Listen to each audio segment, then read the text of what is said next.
sobre todo en lugares pequeños, en ciudades pequeñas, cuando hay un nuevo negocio, es la novedad de hay que ir a ese lugar para ver lo que tiene. Si es un restaurante o un café, pues es ir a probar lo que vende, ver el menú, la carta, lo que trae de novedad. Si es una tienda, pues es ver los productos que está ofreciendo y sobre todo al precio que los está dando. Cuando hay rebajas, también, aunque no sea una tienda nueva, lo que hace la gente es decir, ya fuiste, está a buen precio, y la voz se va pasando de lo que han visto y oído respecto a esa nueva tienda, a ese nuevo local. También hemos tenido experiencias en cuestión de algún platillo o alguna comida donde nos han mencionado, ¿ya probaste este platillo o esta comida? También en cuestión de entretenimiento. Todos hemos en algún momento visto una película que nos ha gustado y le hemos mencionado a otras personas, ¿ya vieron tal película? O todavía se ostenta o se destila un poco la cuestión de las telenovelas, en donde la gente pues anda mencionando, ¿ya viste el último capítulo y lo que le pasó a fulano de tal, a fulana? Conforme se tienen experiencias, conforme hay un encuentro con la tienda, los precios, la película, la telenovela, la serie, la página de internet, el celular, la computadora, etcétera, es que la gente, debido a esa experiencia, comparte y les menciona a otros lo que han experimentado, lo que han visto, lo que han oído, lo que han sentido. Tal era la experiencia que habían tenido Pedro y Juan con Jesús, que ellos a donde quiera que iban no podían callar lo que habían experimentado.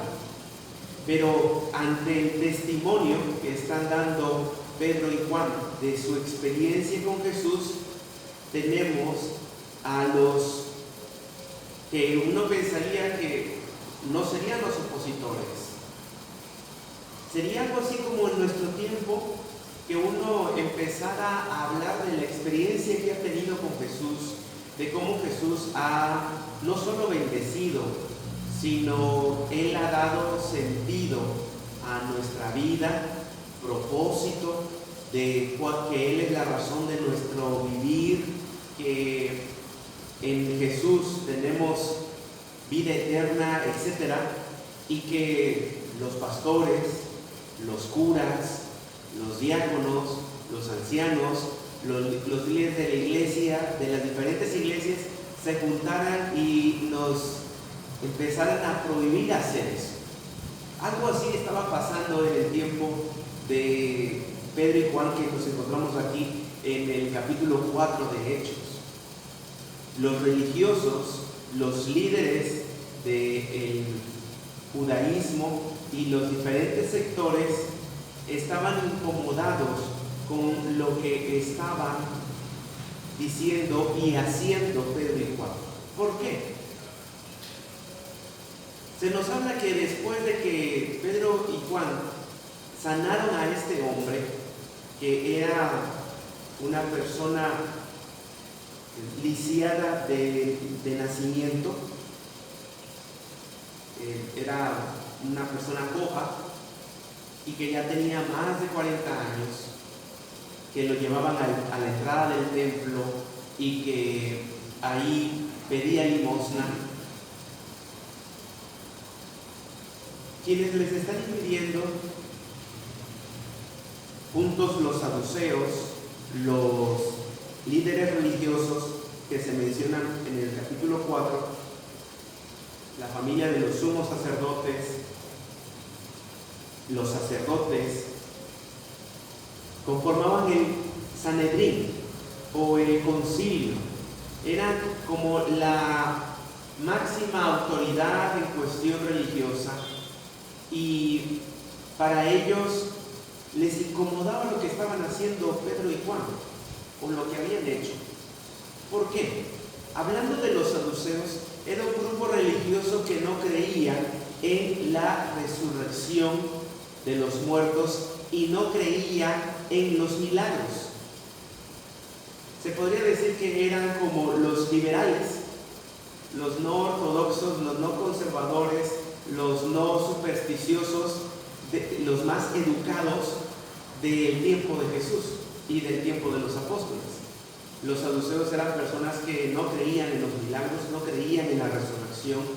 Y entonces tenemos a Pedro y a Juan predicando que Jesús ha resucitado de entre los muertos, y no solamente eso, sino que han hecho un milagro en donde una persona coja de nacimiento ahora está brincando y saltando en el templo.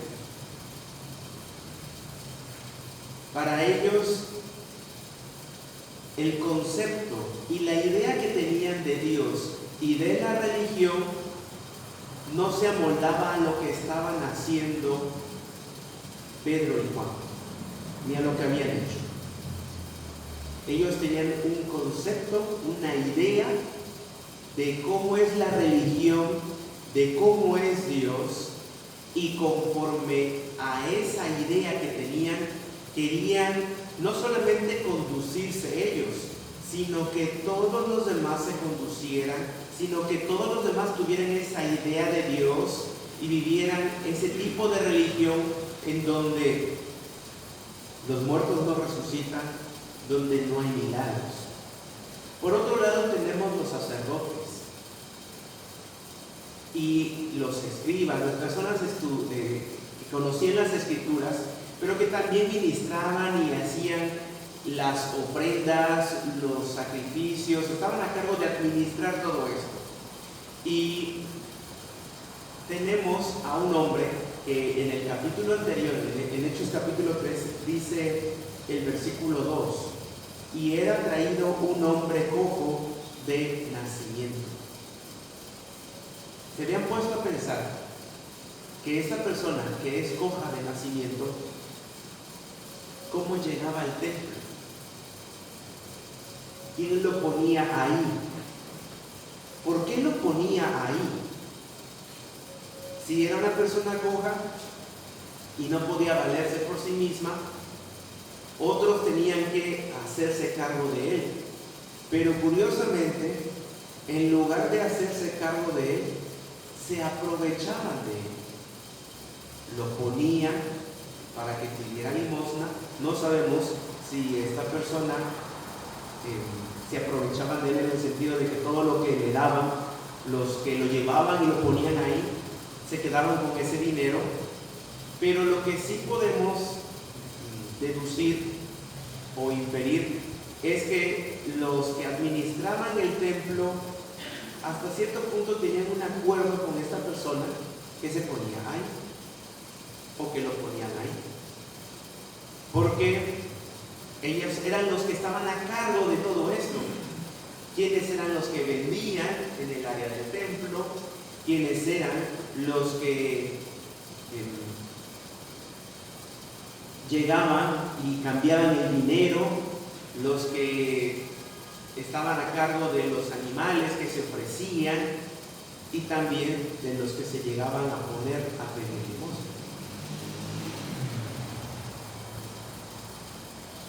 Y los sacerdotes, las personas a cargo de la administración, estaban viendo que la acción de Pedro y Juan estaba alterando el poder, la administración y lo que ellos hacían.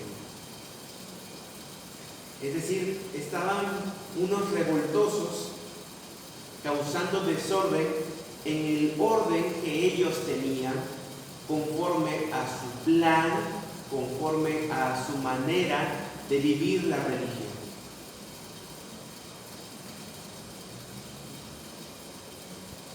Aclaro esto porque nosotros, cualquiera de nosotros, puede estar en una posición como la de el que ha recibido el milagro, el cojo que ahora camina y que está con Pedro y Juan, es decir, estar en este grupo de los que han sido testigos de quién es Jesús, por lo que han visto, por lo que han oído, por lo que han experimentado, o estamos en el otro grupo de los religiosos, de los saduceos, de los sacerdotes. ¿Cuál era la característica de estos religiosos? Cada uno a su manera tenía una idea de Dios, una idea de la religión, y quería vivir conforme a esa idea. Para muchas personas, la religión es algo que se hace en los primeros días de cada semana, los domingos. ¿Y cómo se vive la religión? Pues bueno, si no hay trabajo, si hay tiempo, si las actividades familiares lo permiten, voy al templo, voy a la iglesia. ¿Y qué hago ahí? Pues en el horario que está determinado, agarro, me preparo un poco antes, llego al momento, me siento, tengo que cumplir con mis deberes, como con dar una ofrenda o dar un diezmo, y escuchar, estar quietos. Finalmente termina la actividad, me voy del templo, del santuario, de la iglesia y continúo con mi vida. Esa es su idea de Dios. En dado caso que entre la semana pase algún problema, pues puedo orar, puedo acordarme de leer la Biblia que no he vuelto a tocar desde el domingo o desde quién sabe cuándo. Y si mis problemas siguen aumentando y ya oré y ya leí la Biblia, entonces puedo llamarle a alguien de la iglesia, al pastor, al anciano, a alguien que me auxilie. Pero esa es una idea de Dios.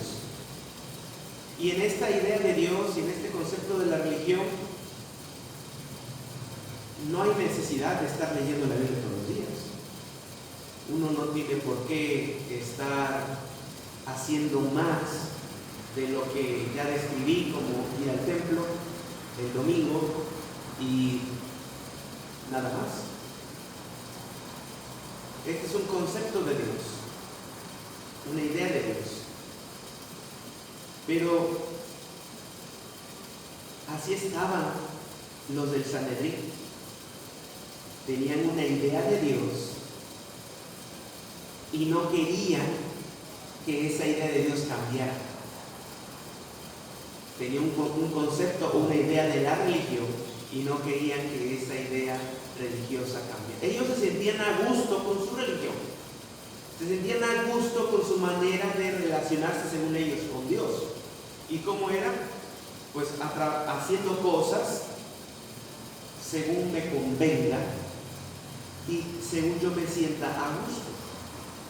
Debe haber cierta incomodidad y cierta culpa en esta relación con Dios, porque sin precio, sin mérito, pues no tiene sentido. Pero el problema es que para estos religiosos, la relación con Dios era meritoria, se tenía que ganar, uno tenía que hacer cosas, y entonces dentro del otro grupo, fuera de los saduceos, es decir, los que creían en los milagros o los que creían en el favor divino, los otros sacerdotes, para ellos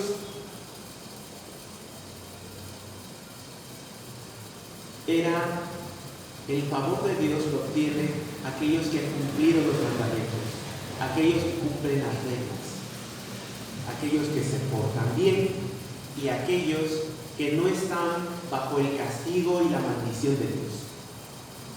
Entonces, Eso significaba que el favor de Dios lo tenemos nosotros sacerdotes, porque nosotros obedecemos la ley, nosotros obedecemos los mandamientos de la palabra de Dios, nosotros nos portamos bien. Por lo tanto, nosotros merecemos el favor divino y los milagros de Dios. Pero ¿qué acababa de pasar? Un hombre cojo de nacimiento había recibido un milagro y quienes lo habían sanado decían que venía de parte de Dios. Esto contradecía la idea de Dios y de religión que tenían los sacerdotes. ¿Por qué? Porque para aquel tiempo las personas enfermas y sobre todo los de nacimiento eran personas castigadas y condenadas por Dios, eran personas malditas. Y por lo tanto, como estaban bajo el juicio de Dios, no podían entrar al templo y tenían que quedarse fuera del templo. A donde más aspiraba llegar este cojo era precisamente a la puerta del templo. Más allá no podía estar. Y ahora alguien que a la vista de los religiosos está condenado, es una mala persona, es una carga y que por lo tanto no puede cumplir los mandamientos de la palabra de Dios, no merece un milagro. Y ha recibido un milagro y está adentro del templo y también está alabando y saltando, dando gracias a Dios. Otra. ¿Qué pasa con esta persona que ha sido sanada? Dice la Escritura que después que ellos interrogaron a Pedro y a Juan por lo que habían hecho, llenos del Espíritu Santo, les hablaron con denuedo, con intrepidez, con valor. Y entonces, dice el versículo 15, que les ordenaron que salieran del concilio y empezaron a discutir entre ellos. Pero esto que estamos leyendo en Hechos capítulo 4 está sucediendo un día después del milagro que han pasado o que ha sucedido. ¿Y qué pasó el día anterior? ¿Qué hicieron con Pedro o con Juan? Los metieron en la cárcel. Es más, en el capítulo 4 los sacan de la cárcel y les piden que regresen al concilio. Y cuando están discutiendo, ellos dicen en el versículo 16 de Hechos 4, ¿qué haremos con estos hombres? Porque de cierto señal manifiesta ha sido hecha por ellos notoria a todos los que moran en Jerusalén, y no lo podemos negar. Sin embargo, para que no se divulgue más entre el pueblo, amenacémosle para que no hablen de aquí en adelante a hombre alguno en este nombre. Y llamándolos, les intimaron, que en ninguna manera hablasen ni enseñasen en el nombre de Jesús. Mas Pedro y Juan respondieron diciéndoles: juzgad si es justo delante de Dios obedecer a vosotros antes que a Dios, porque no podemos dejar de decir lo que hemos visto y oído. Entonces les amenazaron y les soltaron, no hallando ningún modo de castigarles por causa del pueblo, porque todos glorificaban a Dios por lo que habían hecho, ya que el hombre en quien se había hecho este milagro de sanidad tenía más de 40 años.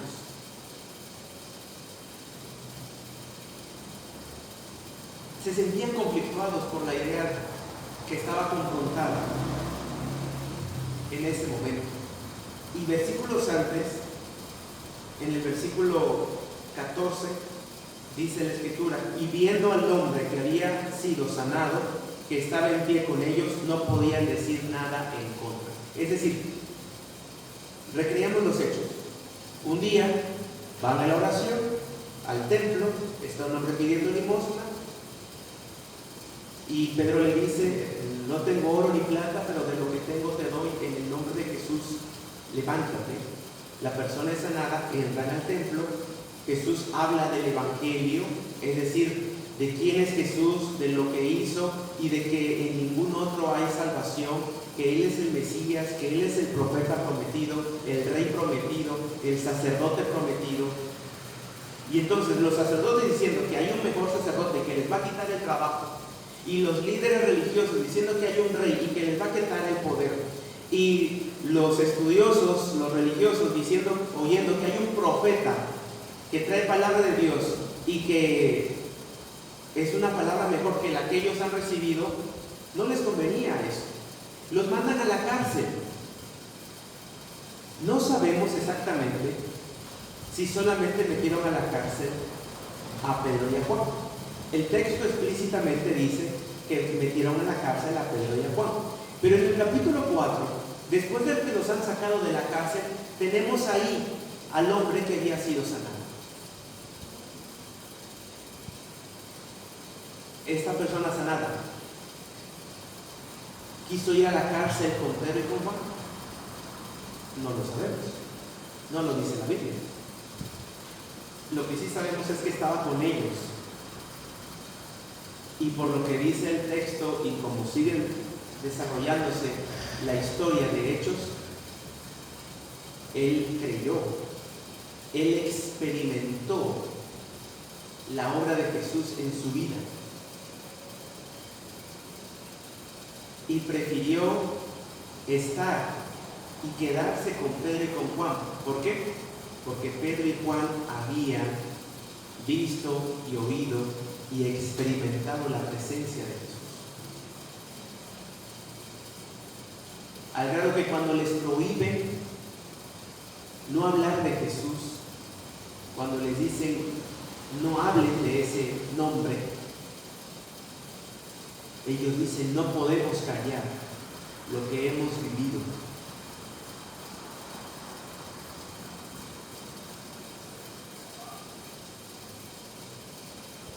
Nosotros no podemos callar de aquellas cosas que están en primer lugar en nuestro corazón. Nosotros no podemos dejar de hacer aquellas cosas que están en primer lugar en nuestro corazón. Nosotros no podemos cambiar hábitos y maneras de pensar porque éstas van de acuerdo a lo que está en primer lugar en nuestra vida. Pedro y Juan no podían callar de Jesús porque Jesús estaba en primer lugar en nuestra vida. Jesús había dicho, o nos enseña y lo tenemos ahí en la Escritura, de la abundancia del corazón habla la boca. De las cosas de las que tú te pasas hablando y hablando y hablando, es de lo que alberga tu corazón. Es lo más importante para ti. Y las personas para las que lo más importante en su corazón es su familia, está hablando de sus hijos, de sus nietos, de su esposo, de esto. Puede que de manera positiva, pero también de manera negativa, en el sentido de que está preocupada por los problemas que está pasando la familia, está ansiosa por esta persona, por lo que están pasando como familia, y todo lo que hace desde que se acuesta hasta que se levanta gira en torno a la familia. Lo que hace con gusto, como el cocinar para la familia, el deleitarse en la presencia de sus familiares, es porque la familia alberga lo más importante en su corazón. Y se podría decir que la buena noticia, el evangelio para esta persona, en donde su ídolo es la familia, la buena noticia es: lo mejor que hay en el mundo es mi familia. Y aunque tiene sus problemas, la buena noticia es que mi familia está conmigo. Y eso es lo que está evangelizando, su familia. Pero en el caso de una persona en donde lo que es más importante para su corazón y su vida es su trabajo, todo gira en torno al trabajo. Se levanta según los horarios de trabajo, se acuesta según los horarios de trabajo, no se puede desvelar mucho, pues porque tiene que levantarse para ir temprano al trabajo, y entonces está ahí al pie del cañón para las actividades laborales, vive para el trabajo, platica sobre el trabajo, todo su ser es el trabajo, y como su Dios, su ídolo es el trabajo, entonces su evangelio, su buena noticia es: lo máximo en este mundo es mi trabajo, es el trabajo que yo tengo. Y entonces su evangelización, por así decirlo, es mi trabajo. Y así podríamos irnos con los diferentes ídolos y dioses que tienen las personas y que todos tenemos, porque no hay nadie, a excepción de Jesucristo, que no tenga ídolos, que no tenga dioses falsos y que no tenga otras cosas como en primer lugar. Hay gente que no tiene en primer lugar a un trabajo, a la familia, al dinero o las cosas materiales, sino es su propia persona. Y entonces su propio Dios es esa persona. Y entonces hace lo que le gusta, trabaja en lo que le gusta, y si hay algo que no le gusta, lo saca de su vida. Si una persona le hizo algo, pues se aleja de esa persona, ya no la procura, y todo es conforme al bienestar. Y entonces su evangelio, o lo que predica, lo que habla y lo que hace es: mi vida es buena, o pobre de mí, este tipo de vida que me ha tocado, pero ahí estamos echándole ganas, tratando de salir adelante, etcétera, etcétera.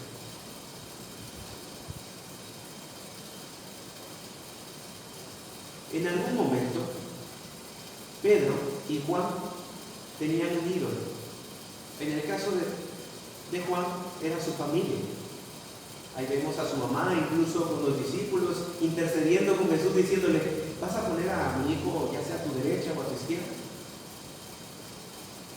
Y tenemos a Pedro, que estaba constantemente en el mar, pescando. El Evangelio de Lucas nos dice, en el capítulo 5, de que antes de que Pedro tuviera un encuentro con Jesús, se la pasó toda la noche intentando pescar y no pudo nada. Aunque no le salía el proyecto, aunque no le iba bien en el trabajo, él ahí estaba al pie del cañón.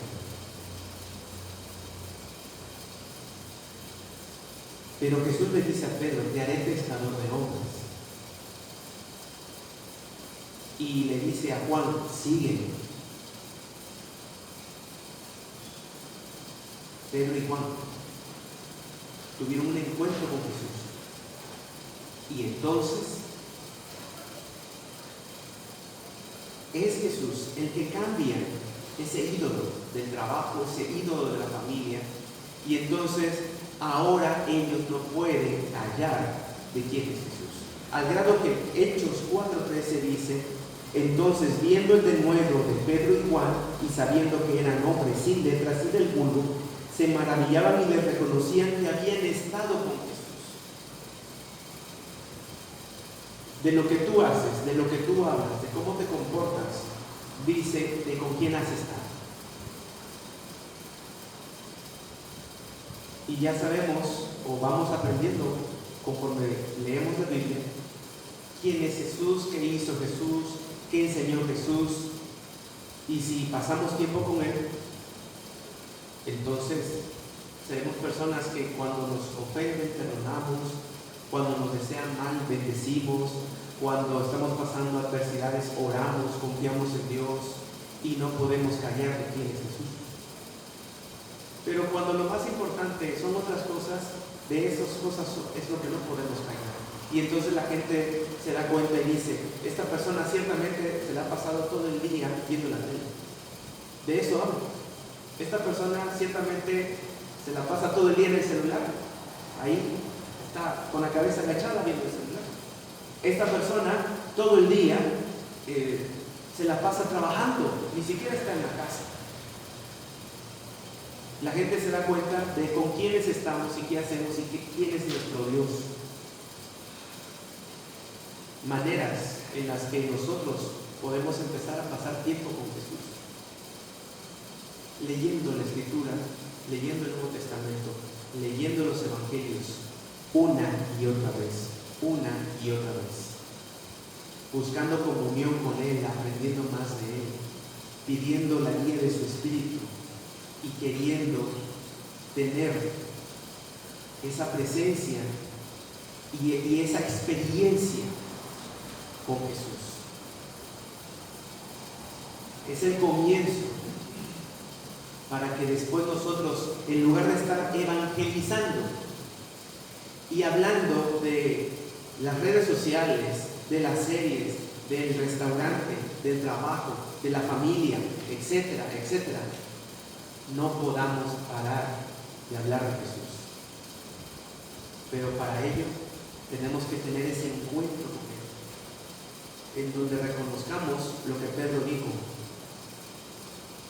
en ningún otro hay salvación, porque no hay otro nombre bajo el cielo dado a los hombres en que podamos ser salvos.